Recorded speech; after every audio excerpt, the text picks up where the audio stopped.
The next sutta is 54.11. On one occasion, the Blessed One was dwelling at Ichanangala, in the Ichanangala wood. There the Blessed One addressed the monks thus, "Monks, I wish to go into seclusion for 3 months. I should not be approached by anyone except the one who brings me alms food." "Yes, Venerable Sir," those monks replied. And no one approached the Blessed One except the one who brought him alms food. So the Buddha said, "Monks, I wish to go into seclusion for 3 months.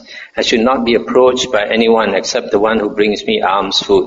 "Yes, Venerable Sir," those monks replied.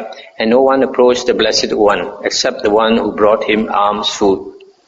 Then when those 3 months had passed, the Blessed One emerged from seclusion and addressed the monks thus, "Monks, if wanderers of other sects ask you, 'In what dwelling, friends, did the Blessed One generally dwell during the rain's residence, the Vasa?' Being asked thus, you should answer those wanderers thus, 'During the rain's residence, friends, the Blessed One generally dwelt in the concentration by mindfulness of breathing. Here, monks, mindful I breathe in, mindful I breathe out. When breathing in long, I know I breathe in long. When breathing out long, I know I breathe out long. When breathing in short, I know I breathe in short. When breathing out short, I know I breathe out short,' etc., etc. If anyone, monks, speaking rightly, could say of anything, 'It is a noble dwelling, a divine dwelling, the Tathagata's dwelling. It is of concentration by mindfulness of breathing,' that one could rightly say this." Stop here for a moment. So here, the Buddha is saying very clearly that Anapanasati is the Tathagata's dwelling or abiding. The Buddha abides most of the time in Anapanasati. So the Buddha's meditation is Anapanasati. Monks, those monks who are trainees, who have not attained the mind's ideal, who dwell aspiring for the unsurpassed security from bondage, for them, concentration by mindfulness of breathing, when developed and cultivated, leads to the destruction of the asavas. Those monks who are arahants, whose asavas are destroyed, who have lived the holy life, done what had to be done, laid down the burden, reached their own goal, utterly destroyed the fetters of existence, those completely liberated through final knowledge. For them, concentration by mindfulness of breathing, when developed and cultivated, leads to a pleasant dwelling in this very life and to recollection and clear awareness. If anyone, monks, speaking rightly, could say of anything, "It is a noble dwelling, a divine dwelling, the Tathagata's dwelling. It is of concentration by mindfulness of breathing," that one could rightly say this. That's the end of the sutta. Some people, because they are not familiar with the suttas, they say that samatha meditation is no use. There is no wisdom when you practice samatha meditation. But here the Buddha says that it's Aryan dwelling. Aryans dwell in the concentration by mindfulness of breathing. So how can the Aryan dwelling, Aryan meditation not be one that gives you wisdom? So this sutta is important because it says very clearly that Anapanasati is the Tathagata's dwelling. It's an Aryan dwelling. So don't have any doubt that the Buddha's meditation is Anapanasati, which is samatha meditation. 54.12. On one occasion, the Venerable Lomasa Vangisa was dwelling among the Sakyans at Kapilavatu in the Goda's park. Then Mahanama, the Sakyan, approached the Venerable Lomasa Vangisa, paid homage to him, sat down to one side and said to him, "Is it the case, Venerable Sir, that the dwelling of a trainee is itself the same as the Tathagata's dwelling? Or is it rather that the dwelling of a trainee is one thing and the Tathagata's dwelling is another?" And the Buddha said, "It is not the case, friend Mahanama, that the dwelling of a trainee is itself the same as the Tathagata's dwelling. Rather, the dwelling of a trainee is one thing and the Tathagata's dwelling is another. Friend Mahanama, those monks who are trainees, who have not attained the mind's ideal, who dwell aspiring for the unsurpassed security from bondage, dwell having abandoned the 5 hindrances." What 5? The hindrances of sensual desire, ill will, sloth and torpor, restlessness and remorse, and doubt. Those monks who are trainees dwell having abandoned these 5 hindrances. But friend Mahanama, for those monks who are arahants, whose asavas are destroyed, who have lived the holy life, done what had to be done, laid down the burden, reached their own goal, utterly destroyed the fetters of existence, become completely liberated through final knowledge. The 5 hindrances have been abandoned, cut off at the root, made like palm stumps, obliterated so that they are no more subject to future arising. But 5, the hindrances of sensual desire, ill will, sloth and torpor, restlessness and remorse, and doubt. For those monks who are arahants, these 5 hindrances have been abandoned, cut off at the root, made like palm stumps, obliterated so that they are no more subject to future arising. By the following method too, friend Mahanama, it can be understood how the dwelling of a trainee is one thing and the Tathagata's dwelling is another. On this one occasion, friend Mahanama, the Blessed One was dwelling at Ichanangala in the Ichanangala wood. There the Blessed One addressed the monks thus, "Monks, I wish to go into seclusion for 3 months. I should not be approached by anyone except the one who brings me alms food." And then here the Buddha repeats the entire contents of the preceding sutta that we just read, that the Blessed One said that the Tathagata generally spends his time on this mindfulness of breathing, and that is the Tathagata's dwelling. And trainees also develop this Anapana-sati, mindfulness of the breath. And when they develop trainees, when they practice Anapana-sati, it leads to liberation, destruction of the asavas.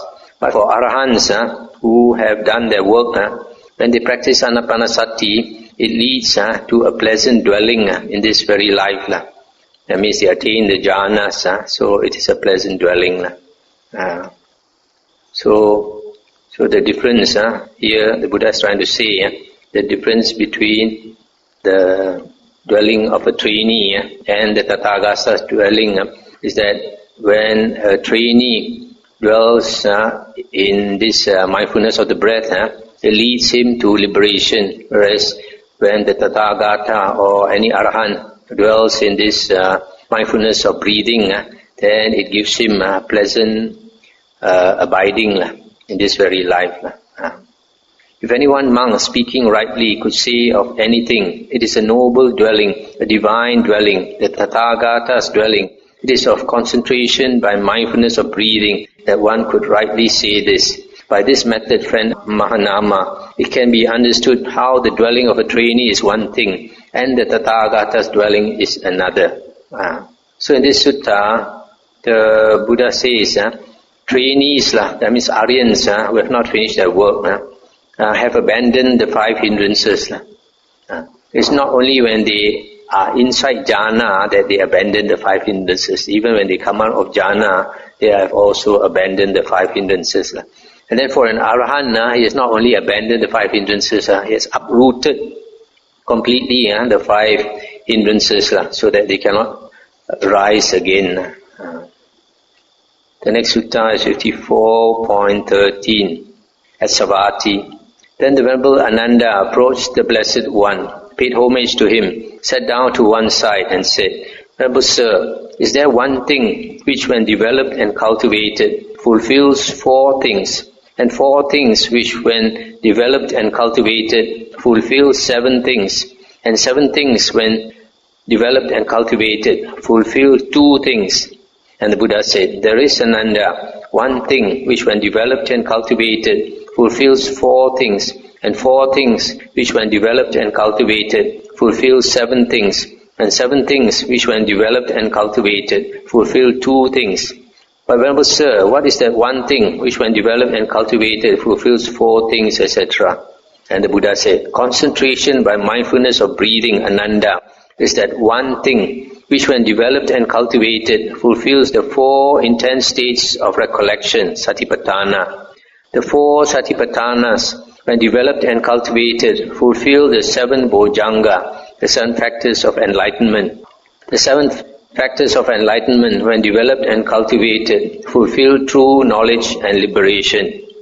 And how Ananda is concentration by mindfulness of breathing developed and cultivated so that it fulfills the 4 intense states of recollection. Here Ananda, a monk having gone to the forest, to the foot of a tree or to an empty hut, sits down, having folded his legs crosswise, straightened his body and set up mindfulness in front of him. Just mindful, he breathes in, mindful, he breathes out.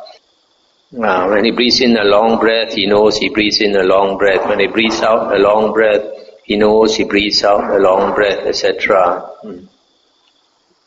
Whenever Ananda, a monk, when breathing in long, knows I breathe in long, etc. When he trains thus, tranquilizing the body conditioner, I will breathe out. On that occasion, the monk dwells contemplating the body in the body, ardent, clearly aware, collected, having removed covetousness and grief in regard to the world. For what reason? I call this a certain kind of body, Ananda, that is, breathing in and breathing out. Therefore, Ananda, on that occasion, the monk dwells contemplating the body in the body, ardent, clearly aware, collected, having removed covetousness and grief in regard to the world. So this is similar to what we read earlier, that when you practice Anapana-sati, you are practicing contemplation of the 4 objects of sati. Whenever Ananda, among trains thus, experiencing delight, I will breathe in, experiencing delight, I will breathe out, etc. Tranquilizing the mental conditioner, I will breathe in, tranquilizing the mental conditioner, I will breathe out. On that occasion, the monk dwells contemplating feelings in feelings, ardent, clearly aware, collected, having removed covetousness and grief in regard to the world. For what reason? I call this a certain kind of feeling, Ananda, that is, close attention to breathing in and breathing out. Stop here for a moment. When we are contemplating on the breath, it is a kind of feeling, it's a kind of feeling of the breath. That's why the Buddha says that is, close attention to breathing and breathing out is a kind of feeling. Whenever Ananda, among trains thus, experiencing the mind, I will breathe in, experiencing the mind, I will breathe out, etc. Liberating the mind, I will breathe in, liberating the mind, I will breathe out. On that occasion, the monk dwells contemplating mind in mind, ardent, clearly aware, collected, having removed covetousness and grief in regard to the world. For what reason? I say, Ananda, that there is no development of concentration by mindfulness of breathing for one who is muddled and who lacks clear awareness. Therefore, Ananda, on that occasion, the monk dwells contemplating mind in mind, ardent, clearly aware, collected, having removed covetousness and grief in regard to the world. Whenever Ananda, a monk, trains thus, contemplating impermanence, I will breathe in. Contemplating impermanence, I will breathe out. Contemplating relinquishment, I will breathe in. Contemplating relinquishment, I will breathe out, etc. On that occasion, the monk dwells contemplating Dhamma in Dhamma, ardent, clearly aware, collected, having removed covetousness and grief in regard to the world. Having seen with wisdom what is the abandoning of covetousness and displeasure or grief, he is one who looks on closely with equanimity. Therefore, Ananda, on that occasion, the monk dwells contemplating Dhamma in Dhamma, ardent, clearly aware, collected, having removed covetousness and grief in regard to the world. It is Ananda, when concentration by mindfulness of breathing is developed and cultivated in this way, that it fulfills the 4 satipatthanas, intense states of recollection. And how Ananda are the 4 intense states of recollection developed and cultivated so that they fulfill the 7 factors of enlightenment, Bojjhanga. Whenever Ananda, a monk, dwells contemplating the body in the body, on that occasion, unmuddled mindfulness is established in that monk, or unmuddled recollection is established in that monk. Whenever Ananda, unmuddled recollection has been established in a monk, on that occasion, the enlightenment factor of recollection is aroused by the monk. On that occasion, the monk develops the enlightenment factor of recollection. On that occasion, the enlightenment factor of recollection goes to fulfillment by development in the monk. dwelling thus collected, he discriminates that Dhamma with wisdom, examines it, makes an investigation of it. Whenever Ananda, a monk dwelling thus collected, investigates that Dhamma with wisdom, examines it, on that occasion the enlightenment factor of investigation of Dhamma is aroused by the monk. On that occasion the monk develops the enlightenment factor of investigation of Dhamma. On that occasion the enlightenment factor of investigation of Dhamma goes to fulfillment by development in the monk. While he discriminates that Dhamma with wisdom, examines it, makes an investigation of it, his energy is aroused without slackening. Whenever Ananda, a monk's energy is aroused without slackening, as he discriminates that Dhamma with wisdom, examines it, makes an investigation of it. On that occasion, the enlightenment factor of energy is aroused by the monk.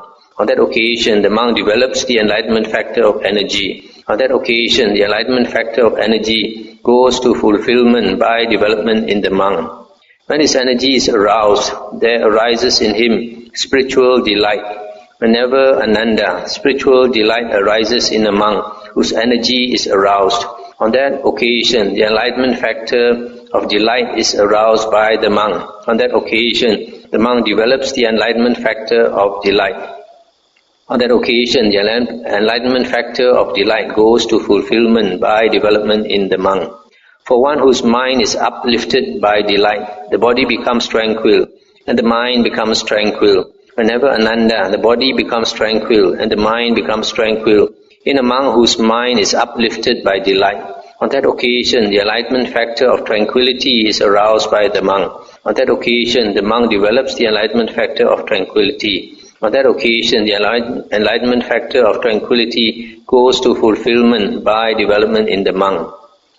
Just stop here for a moment, just to remind you, earlier when we read spiritual delight, spiritual piti refers to the first and the second jhana.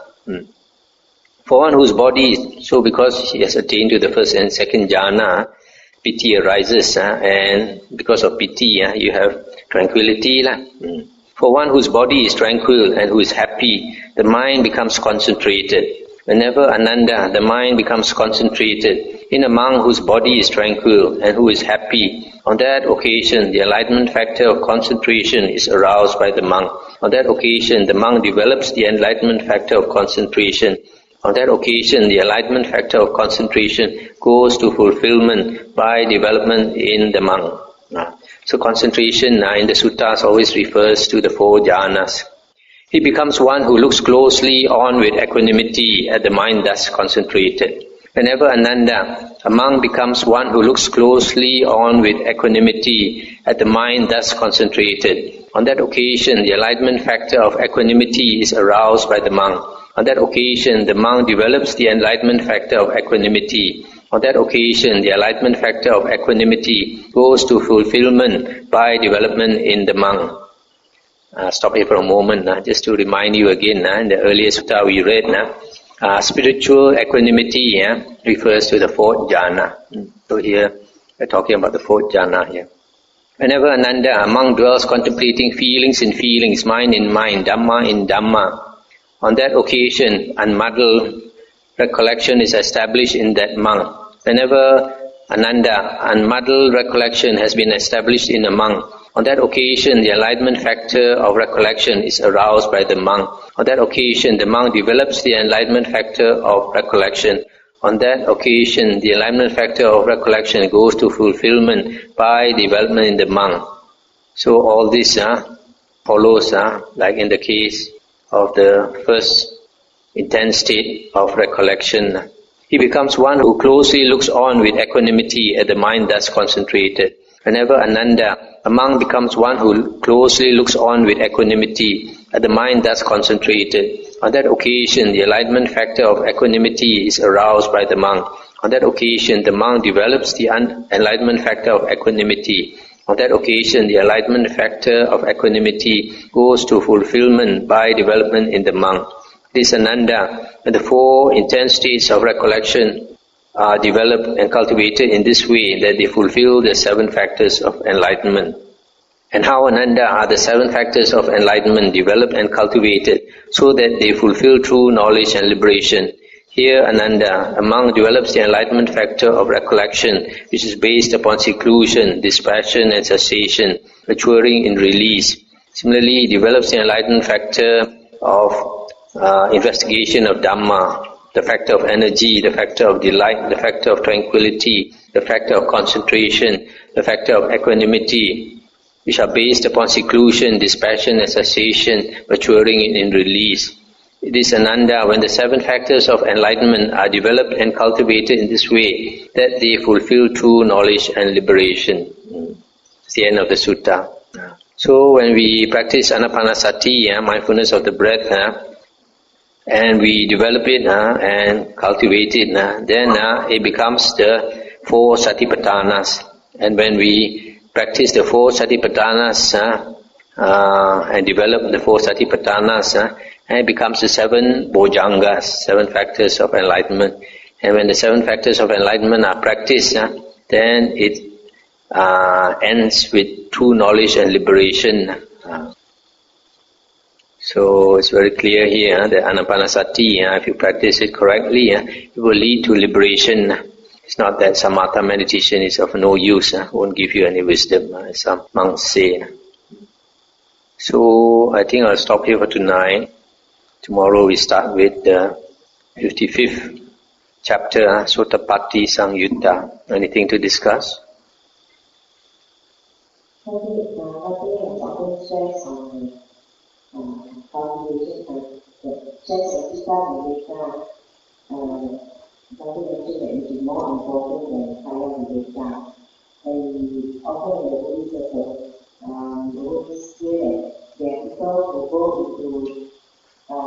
Seclusion, and some of them become mentally deranged after going into seclusion. The activities elaborate on the criteria of prerequisites for one who intends to go on seclusion. One who intends to go on seclusion basically has to be prepared for going to seclusion. And it's just like there's some monks during the Buddha's time. They wanted to go into the forest to practice alone. And there's one sutta in the Majjhima Nikaya says that if you're not prepared for it, the fear that you can experience in the forest will make you go out of your mind. So the Buddha generally wants his monks to have at least attain the first jhana before they can go into the forest. That means they must have some samadhi. But for us, when we go to seclusion, depends on where you go into seclusion. If you go into the deep forest, then you have to have a very strong mind. You got to be quite steady. But in our case, if you do seclusion in a kuti, not so dangerous. So even if you don't have the first jhana, it's all right. Only thing is you have to work hard. There's some monks, they see other monks stay in a cave, they also go and stay in a cave. They see some monks stay alone, they are going to stay alone. But I've seen certain monks, when they stay alone, they sleep most of the time. And if a monk sleeps most of the time, you can see it in his eyes. He's got sleepy eyes. And he keeps forgetting things. So if you want to go and live alone, then you have to be very disciplined. If you're not disciplined enough, you should stay with other monks so that other monks can help you to become more disciplined. Because when you stay in a group with other monks, and then when you have faults, other monks can criticize you, try to wake you up. That's provided you are willing to learn. There's some monks also not willing to change, not willing to learn. So being diligent is one prerequisite if you want to go into seclusion. In fact, that is the most important condition if you want to go into seclusion, so that you don't waste your time, don't waste other people's time. And if you go into seclusion and you think it is a short time, So you want to make the best use of it. Then you try not to read. Try to meditate. Either sit or walk as much as you can. But remember the sutta, the Buddha talks about the guitar string, too tight and too slack. If it's too tight or too slack, the sound doesn't carry. So similarly in our practice, if you are use too much energy and you don't rest enough, then when you meditate, you will be nodding. You are not making use of your time. So you must know when you are too tired, you have to rest. But when you rest also you have to be careful that you don't fall into a deep sleep. Try to get up quickly. And that is, reminds me that monks who go into the forest, who stay alone in the deep forest, a very good reason for staying in the deep forest alone is that there are a lot of spirits around. So that when you are lazy, they come and disturb you. So even they don't come and disturb you, you are also aware that they are looking at you. You'll be very careful. So even you don't see them, you know a lot of eyes looking at you. So when you are practicing alone in the forest, you tend to be very careful. Even you are very tired, you take a nap, always eager to get up whenever you hear any sound. Especially you are staying in a cemetery. So also you have to know those things mentioned in the suttas, you have to be moderate in your food, moderation in eating. But you see our precepts are such that we can only eat in the morning and we can't eat in the evening. So if we practice hard, we tend to get hungry. So we need to be supported with those allowable requisites, like prunes and honey, and some people, if they need cheese, then they take cheese. But for me, I find cheese is no good, raises my cholesterol. So like kam lam, olive, dates, all these things, and also I have to keep some coconut oil or olive oil in case in the middle of the night you get gastric problems, then you take a spoonful of oil, it gets rid of the acid. So also you have to, if you want to be very diligent, then you have to do quite a lot of walking. That's why I advise Brother Albert to get some mosquito coil and get some lamp, some light, and so that you can see the walking path. And if you're walking outside, the floor might be cold, so it's good to wear sandals, slipper, not so cold. And especially if you're old, you're young, you don't need. So when you are doing seclusion, you need to be supported by one or two persons who will bring you food and bring you anything that you require. So for example, hot water. You need some hot water in the evening, so that in the middle of the night, if you feel you need coffee to keep you up, take some coffee in the night or something.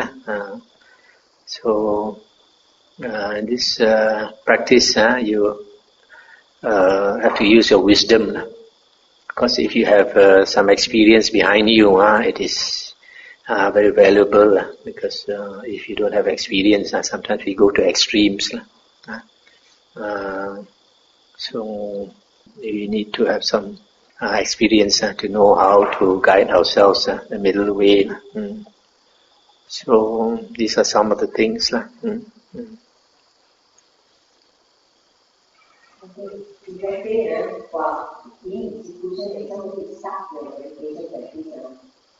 we break seclusion and go back to the Now, once you go into seclusion, you're not supposed to come out. So if you're not ready for a long seclusion, then you have to start with a short seclusion. So you have to know how long you can go into seclusion. If you think that you get stuck, then don't make a long seclusion. In fact, generally seclusion is not for beginner. It's for people who have some experience.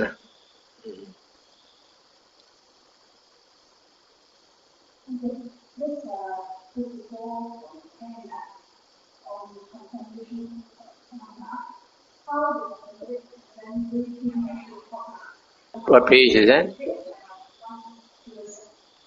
177. Completing impermanence of breathing.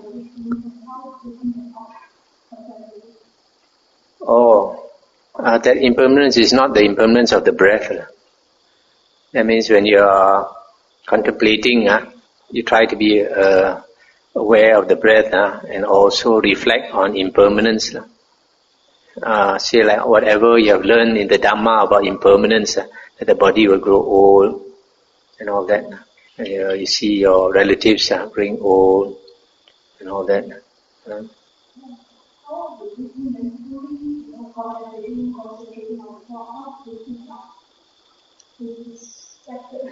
This one I think is supposed to be after you have entered the jhana and you have come out of the jhana.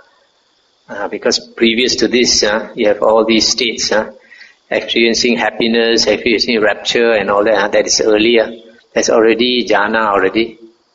Then after that you come out, then you contemplate.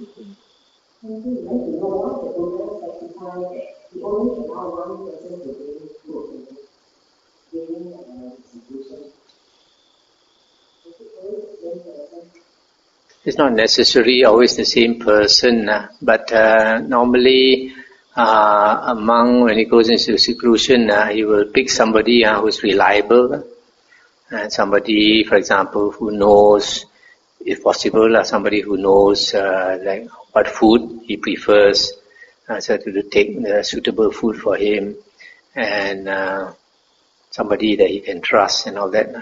So like the Buddha used to have an attendant, and we find the earliest years of the Buddha, he used to change attendants quite a lot until later when he had, remember, Ananda as his attendant, and then he didn't change because Ananda was very devoted to him. So Ananda was an ideal attendant, so he did not change. So generally, also the same now, if a monk wants somebody to attend to him, he will also, for example, like in Thailand, they have many monks in a monastery. So according to the Vinaya, when a senior monk goes out, he generally has to be attended by a junior monk, junior bhikkhu. So he will pick one that that can serve him the best.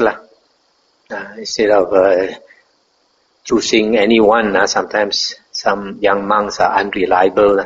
So you choose one that is knows how to take care of you well. Then he will always stick to that one. From end here.